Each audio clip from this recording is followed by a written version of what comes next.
السلام علیکم ورحمۃ اللہ وبرکاتہ. کتونکو نننۍ ویډیو خاص کر کې د بنظیر انکم سپورټ پروګرام بینیفیشریز دپاره ده.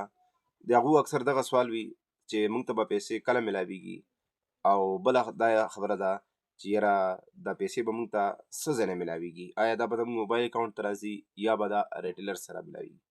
نو اول خو خوشخبري دا ده چې را روان 26 تاریخ باندې به انشاءالله العزیز چې کوم دی سیمای کوم چې کیس دی هغه به شروع کیږي. سوموار د ورځې نه به هغې سټارټ کیږي. او بله خبره دا ده چې دا پیسې به څنګه ملاویږي. نو دا فی الحال چې کوم دی دا به څنګه چې مخکې هغو ته ملاوېدی هماغسې به ملاویږي. بیا به دې دپاره څه ترتیب جوړېږي. فی الحال چې کوم دی دا روان کیس چې کوم دی دا به ریټیلر نه تاسو ته ملاویږي. فی الحال د موبایل چې کوم دی اکاونټ سیسټم چې کوم دی هغه به رستې بیا بحال کیږي. نو دا تاسو ته یو بریکینګ نیوز مې اورو. مزید داسې قسمه ویډیوګانو دپاره زموږ د پیج فالو کړئ چې ستاسو ته نوي معلومات چې کوم دی هغه تاسو ته په بر وخت ملاویږي. ډېره مننه.